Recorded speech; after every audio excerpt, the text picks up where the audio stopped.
Good morning. My name is Lizzie Shackney, and today I will graduate with the class of 2017.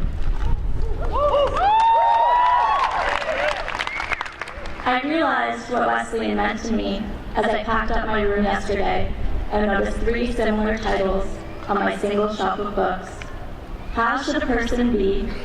On becoming a person, and how to be a person in the world, all acquired in the past 4 years. My time at Wesleyan, it seems, has been about learning how to be and become a person. Of course, I've always been a person, but it was just me, alone. Being here meant understanding, adjusting, and navigating my personhood in a sea of other identities. Like molecules in a heated state, we bounced around and sometimes crashed into one another, creating energy and pressure that could be both productive and exhausting. A lot can change, a lot can happen when it's no longer just you. Wesleyan is a place where, after an hours-long conversation with an unexpected friend, a cloudy part of your world becomes clearer. It is where you can accomplish that thing that you didn't think was for people like you, where you find a home with others, telling stories, or flying drones, or opening up about grief. Despite the abundance of closeness and connection, sometimes Wesleyan can be paradoxically lonely. Sometimes it is a breeding ground for frustration or uncertainty. Sometimes we worry that we are too much for the people around us. And in the messiness of our time here, we are forced to ask ourselves, what does it mean to exist as a human being among others? How do I do it? And how do I do it well? Those books I mentioned haven't given me comprehensive answers.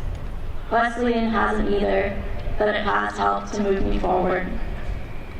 What I do know now is this: the key to being a person within a community lies at the intersection of accountability and belonging. Accountability means taking responsibility for the fact that what you do and what you say has an impact. I felt this most as a student government leader, as I realized that my work wasn't just about doing what I believed was best. Instead, I engaged with members of my community and learned through trial and error to speak with and not for or over my peers. At the same time, becoming a person is facilitated by feeling that you belong somewhere, by believing that you will be loved even if you make a mistake. When you drove 10 hours to my dad's funeral in the middle of the summer, when you watched me dance, play tennis, or tell a joke, and still let me hang around. Many big and tiny memories remind me that here I have been loved. Those moments when I felt most that I belonged were also when I felt most committed to the betterment of this community. A sense of belonging is sustained by accountability, and accountability relies upon a foundation of care.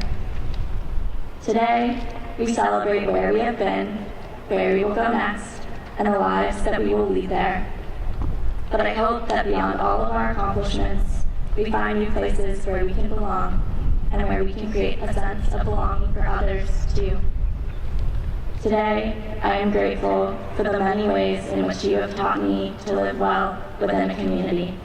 It's been a pleasure to be, belong, and become alongside all of you. Thank you.